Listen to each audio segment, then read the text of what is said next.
ಪಾಪ ಅದರ ಅಭಿಮಾನಿ ದೈತ್ಯರು ನಮ್ಮ ಮೇಲೆ ಆಕ್ರಮಣ ಮಾಡದೇ ಇದ್ದ ಹಾಗೆ ತ್ರಿವಿಕ್ರಮ ರಕ್ಷಣೆ ಮಾಡು ಅಂತ ಕವಿದುಕೊಂಡು ಇರುವ ಪಾಪ ಸವೆದು ಹೋಗುವಂತೆ ಮಾಡು ತ್ರಿವಿಕ್ರಮ. ಯಾಕೆಂದರೆ ತಂದೆ ಅಂದರೆ ಜನಕ. ನಮಗೆ ಜಾಗೃತನ್ನೂ ಕೊಡುವವ ಅವ, ಸ್ವಪ್ನವನ್ನು ಕೊಡುವವನೂ ಅವನೇ, ನಿದ್ದೆಯನ್ನು ಕೊಡುವವನು ಎಲ್ಲ ಕಡೆ ತಂದೆ.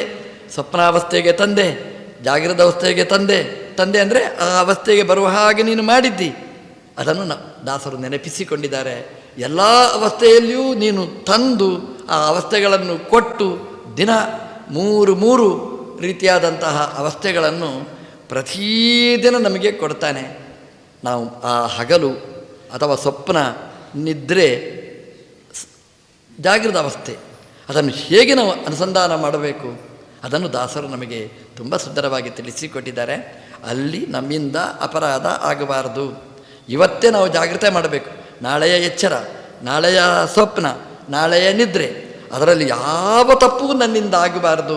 ತ್ರಿವಿಕ್ರಮ ರಕ್ಷಣೆ ಮಾಡು ಅಂತ ಅದನ್ನು ಪ್ರಾರ್ಥನೆ ಮಾಡಿದ್ದಾರೆ. ನಮ್ಮಲ್ಲಿ 3 ಕಾಲಗಳು, ಹಗಲು, ರಾತ್ರಿ, ಮಧ್ಯೆಯ ಸಂಧ್ಯಾಕಾಲ 3 ಕಾಲಗಳಿವೆ. ಹಗಲು ಸಂಧ್ಯಾಕಾಲದಲ್ಲಿ ತಪ್ಪಾಗುವುದನ್ನು ಪುರಾಣಗಳು ಉಲ್ಲೇಖ ಮಾಡಿವೆ. ಅಲ್ಲ, ನಮ್ಮಲ್ಲಿ ಆಗುವುದಿಲ್ಲ ಅಂತಲ್ಲ. ಅಲ್ಲಿ ಕಶ್ಯಪರ ಹತ್ರ ದಿತಿ ಬರ್ತಾಳೆ, ಸಂಧ್ಯಾಕಾಲದಲ್ಲೇ ಬರ್ತಾಳೆ. ಸಂಧ್ಯಾಕಾಲದಲ್ಲೇ ಬಂದು ಅವರೇನು ಆನ್ನಿಕಕ್ಕೆ ಕೂತಿದ್ದಾರೆ, ಬಂದು ಹಠಮಾರಿತನ ಮಾಡ್ತಾಳೆ. ಸಂಧ್ಯಾಕಾಲದಲ್ಲಿ ಸಂಧ್ಯಾವಂದನೆ ಮಾಡಬೇಕಾದ್ದು. ಸಂಧ್ಯಾವಂದನೆ ಯಾವಾಗ ಮಾಡಬೇಕು ಅಂದರೆ ಉತ್ತರಾಂ ಸದಿವಾಕರಾಂ. ಸಾಯಂಕಾಲದ ಸಂಧ್ಯಾವಂದನೆ ಆಕಾಶದಲ್ಲಿ ಸೂರ್ಯ ಇರುವಾಗ ಮಾಡಬೇಕಂತೆ. ಬೆಳಗಿನ ಸಂಧ್ಯಾವಂದನೆ ಪೂರ್ವಾಂ ಸಂಧ್ಯಾ ಸನಕ್ಷತ್ರ, ನಕ್ಷತ್ರ ಇರುವಾಗ ಮಾಡಬೇಕಂತೆ. ನಮ್ಮದೆಲ್ಲ ಉಲ್ಟ. ಬೆಳಗಿನ ಸಂಧ್ಯಾವಂದನೆ ಅದು ನಕ್ಷತ್ರ ಇರುವಾಗ ಅಲ್ಲ, ಸೂರ್ಯ ಬಂದ ಮೇಲೆ ಮಾಡೋದು. ಸಾಯಂಕಾಲದ ಸಂಧ್ಯಾವಂದನೆ ಸೂರ್ಯ ಇರುವಾಗ ಅಲ್ಲ, ನಕ್ಷತ್ರ ಬಂದ ಮೇಲೆ ಮಾಡೋದು. ಇದೆಲ್ಲ ನಮ್ಮಿಂದ ಆಗುವ ತಪ್ಪುಗಳು, ಅಪರಾಧಗಳು. ಬೆಳಗ್ಗೆ ಮಾಡಬೇಕಾದ್ದನ್ನು ಸಾಯಂಕಾಲ ಮಾಡಬೇಕಾದ್ದನ್ನು ಬೆಳಗ್ಗೆ ಅಲ್ಲ. ಸಂಧ್ಯಾವಂದನೆ ಮಾಡದೇ ಇರುವುದಕ್ಕಿಂತ ಇದು ಸ್ವಲ್ಪ ಉತ್ತಮ ಪಕ್ಷ. ನಮ್ಮಿಂದ ಹಗಲು ಸಂಧ್ಯಾಕಾಲ, ಆ ಸಂಧ್ಯಾಕಾಲದಲ್ಲಿ ಕಶ್ಯಪರು ತಪಸ್ಸು ಮಾಡಬೇಕು, ಸಂಧ್ಯಾವಂದನೆ ಮಾಡಬೇಕು, ಭಗವಂತನ ಚಿಂತನೆ ಮಾಡಬೇಕು ಅಂತ ಹೊರಟ್ರೆ ಅವಳು ದಿತಿ ಬಂದು ಅವಳು ಕರೀತಾಳೆ. ಎಂತಹ ಅಪರಾಧ! ಕಶ್ಯಪರಿಗೆ ಇದೆಲ್ಲ ಗೊತ್ತು. ಹೇಳ್ತಾಳೆ ಬುದ್ಧಿವಾದ, ಕೇಳುವ ಜಾತಿ ಅಲ್ಲ. ಹಾಗೆ ಕಾಮಕ್ಕೆ ಕಣ್ಣಿಲ್ಲ, ಹೇಳಿದ್ದು ಕೇಳಲಿಲ್ಲ ಅವರು. ಹಾಗಾಗಿ ಅನಿವಾರ್ಯವಾಗಿ ನಡೆದು ಹೋಯಿತು ತಪ್ಪು ಅವರಲ್ಲಿ. ಕಶ್ಯಪರ ಜೀವನದಲ್ಲಿ 1 ಸಲ ಮಾತ್ರ ಇಂತಹ ತಪ್ಪು ನಡೆಯುತ್ತದೆ. ನಮ್ಮಲ್ಲಿ ದಿನಾ ಇಂತಹ ತಪ್ಪುಗಳು ನಡೆಯುತ್ತವೆ. ಸಂಧ್ಯಾಕಾಲದಲ್ಲಿ ನಡೆಯುವ ತಪ್ಪುಗಳು. ಸಂಧ್ಯಾಕಾಲದಲ್ಲಿ ಅದು ದೇವರ ಚಿಂತನೆ ಮಾಡಲಿಕ್ಕಿರತಕ್ಕಂತಹ ಕಾಲ ಸಂಧ್ಯಾಕಾಲ. ರುದ್ರದೇವರು ವೃಷಭದ ಮೇಲೆ ಕೂತು ಸಂಚಾರ ಮಾಡ್ತಾರಂತೆ. ಯಾರ್ಯಾರು ಸಂಧ್ಯಾವಂದನೆ ಮಾಡ್ತಾರೆ, ಮಾಡೋದಿಲ್ಲ ಅಂತ. ಆ ಕಾಲದಲ್ಲಿ ನಾವು ಭಗವಂತನ ಚಿಂತನೆಯಲ್ಲಿ ನಾವು ತೊಡಗಿದ್ರೆ ರುದ್ರದೇವರು ಒಳ್ಳೆಯ ರಿಪೋರ್ಟ್ ಭಗವಂತನಿಗೆ ಕೊಡ್ತಾರೆ. ಇಲ್ಲದಿದ್ದರೆ ನಮ್ಮ ಜಾತಕ ಎಲ್ಲ ಅವರಿಗೆ ಮುಂದೆ ಇಡ್ತಾರೆ ಅಷ್ಟೇ. ಹಾಗಾಗಿ ಆ ಸಂಧ್ಯಾಕಾಲದಲ್ಲಿ ಜಾಗರೂಕರಾಗಿ ಸಂಧ್ಯಾವಂದನೆ, ಭಗವಂತನ ಚಿಂತನೆ ನಾವು ಮಾಡಬೇಕಂತೆ. ಅದೊಂದು ಸಂಧಿ. ಹಗಲು ಹೋಗಿ ರಾತ್ರಿ ಆಗುವ ಸಂಧಿ ಅಂದರೆ ನಮ್ಮ ಜ್ಞಾನ ಹೋಗಿ ಅಜ್ಞಾನ ಬರುವ ಸಂಧಿ. ಆ ಸಂಧಿ ಕಾಲದಲ್ಲಿ ಹಗಲು ಹೋಗ್ತದೆ, ಬೆಳಕು ಹೋಗ್ತದೆ. ಅರ್ಥಾತ್ ನಮಗೆ ಕತ್ತಲಲ್ಲಿ ಏನು ತಪ್ಪು ಮಾಡ್ತೇವೆ ಗೊತ್ತಿರುವುದಿಲ್ಲ. ಹಾಗಾಗಿ ಅದರ ಬಗ್ಗೆ ಎಚ್ಚರ ಮೂಡಿಸುವ ಕಾಲ ಸಂಧ್ಯಾಕಾಲ, ಸಂಧಿಯ ಕಾಲ. ಆ ಸಂಧಿ ಕಾಲದಲ್ಲಿ ತ್ರಿವಿಕ್ರಮನನ್ನು ಸ್ಮರಣೆ ಮಾಡಬೇಕಂತೆ. ಸಂಧಿ ಕಾಲದಲ್ಲಿ ಕೆಟ್ಟದರ ಸಂಧಾನ ನನಗಾಗದೇ ಇರಲಿ, ಒಳ್ಳೆಯದು ಹೋಗಿ ಕೆಟ್ಟದು ಬರೋದು. ಅಂದರೆ ರಾತ್ರಿ ಕೆಟ್ಟದು ಅಂತಲ್ಲ, ಕೆಟ್ಟದು ಮಾಡಲಿಕ್ಕೆ ಅವಕಾಶ ತುಂಬ ಇರತಕ್ಕಂತಹ ಕಾಲ. ಅಂದರೆ ಇಲ್ಲಿ ಕೆಟ್ಟದರ ಸಂಧಾನ ನಮಗೆ ಆಗದೇ ಇರಲಿ, ಒಳ್ಳೆಯದ್ರ ಜೊತೆಗೇ ನಾವು ಇರುವ ಹಾಗೆ ಇರಲಿ. ಅದು ತ್ರಿವಿಕ್ರಮದಲ್ಲಿ ಮಾಡಬೇಕಾದ ಪ್ರಾರ್ಥನೆ. ಸಂಧ್ಯಾಕಾಲದಲ್ಲಿ ಸ್ವಾಮಿ ನನ್ನಿಂದ ಅಪರಾಧ ಆಗಿದ್ದರೆ ಆಗಿದ್ರೇನು ಆಗಿರ್ತದೆ. ಆದ ಅಪರಾಧ ಅದು ಮುಂದೆ ಆಗದಿದ್ದ ಹಾಗೆ ಮಾಡುವಂಥ ದೇವರಿಗೆ ಅದರ ಜವಾಬ್ದಾರಿ ನಾವು ಕೊಡಬೇಕಂತೆ. ಹಗಲಿನಲ್ಲಿಯೂ ಹಾಗೇನೆ. ಹಗಲಿನಲ್ಲಿ ದೇವರು ಎಷ್ಟೊಂದು ಅವಕಾಶ ಕೊಟ್ಟಿರ್ತಾನೆ. ನಮ್ಮ ಸಾಧನೆಗೆ ಬೇಕಾದ ಎಲ್ಲ ವ್ಯವಸ್ಥೆಗಳನ್ನು ದೇವರು ಮಾಡಿರ್ತಾನೆ. ಫ್ರೀ ಲೈಟ್ ಬೆಳಗಿನಿಂದ ರಾತ್ರಿ ತನಕ. ಏನಾದರೂ ಕರೆಂಟ್ ಬಿಲ್ ಕೇಳ್ತಾನ ನಮ್ಮ ದೇವರು? ಆರಾಮವಾಗಿ ಉಪಯೋಗ ಮಾಡಿ ಅಂತ. ನಮ್ಮದೇ ಲೋಭ ಮೋಹ ಆಸೆಯಿಂದ ದುರಾಸೆಯಿಂದ ಉಪಯೋಗ ಮಾಡುವುದಿಲ್ಲ.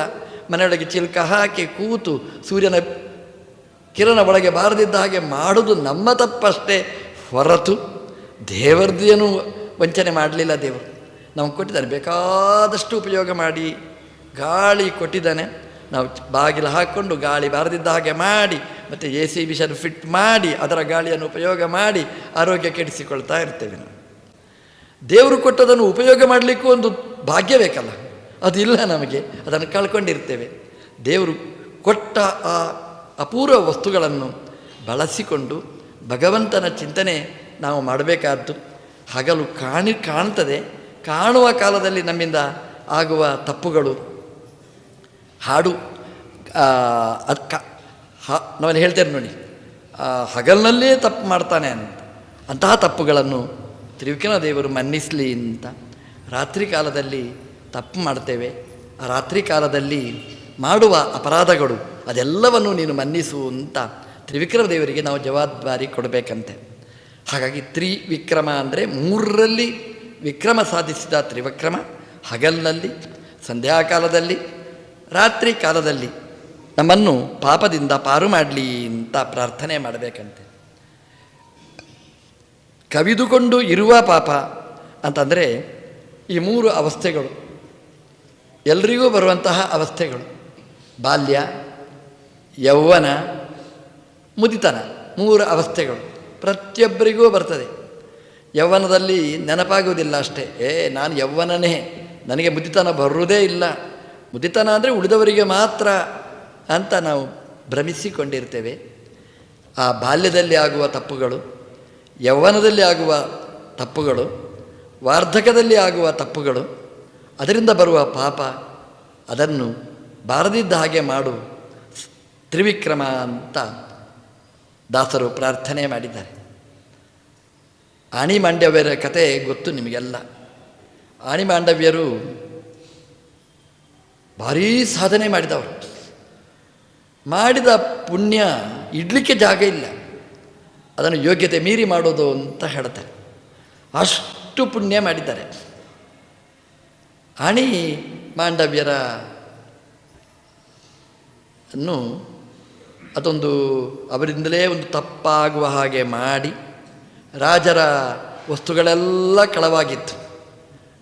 ಇವರು ತಪಸ್ಸಲ್ಲಿ ಮುಳುಗಿದ್ರು.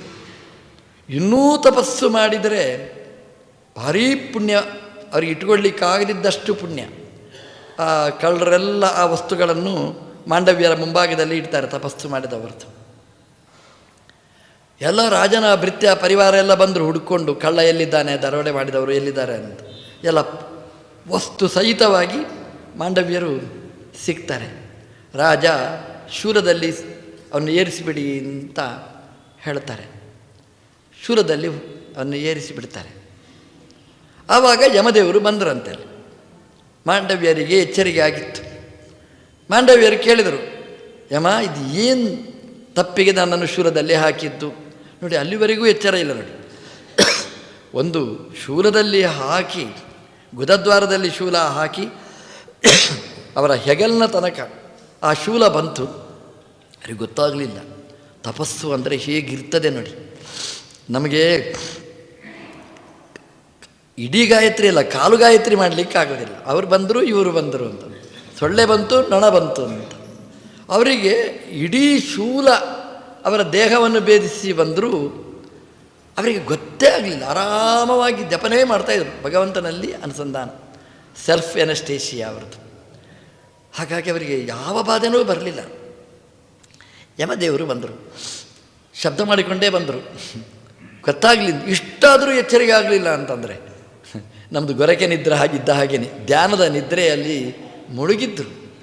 ಯಮದೇವರು ಬಂದಾಗ ಮಾಂಡವ್ಯರು ಕೇಳ್ತಾರೆ, ಯಾಕೆ ಈ ಶಿಕ್ಷೆ ನನಗೆ ಕೊಟ್ಟದ್ದು ಹೇಳೋ. ಅದಕ್ಕೆ ಯಮದೇವರು ಹೇಳಿದರು, ನೀವು ವೇದ ಓದುವಾಗ ಚಿಕ್ಕ ವಯಸ್ಸಿನಲ್ಲಿ ಒಂದು ಸೊಳ್ಳೆ ಹಿಡಿದು ಅದರ ಗುದದ್ವಾರಕ್ಕೆ ಸೂಜಿ ಹಾಕಿ ನೀವು ಬಾಯಲ್ಲಿ ತಂದಿದ್ದೀರಲ್ಲ. ಮಾಂಡವ್ಯರು ಹೇಳಿದರು, ಯಾವಾಗ ಯಾವ ವಯಸ್ಸಿನ ಕತೆ ನೀನು ಹೇಳೋದು, ಅದೆಲ್ಲ ಕೌಂಟ್ ಆಗಿದೆ, ರಿಕಾರ್ಡ್ ಆಗಿದೆ ಮಾಂಡವ್ಯರೇ. ಮಾಂಡವ್ಯರಿಗೆ ಇನ್ನೂ ಕೋಪ ಬಂತು.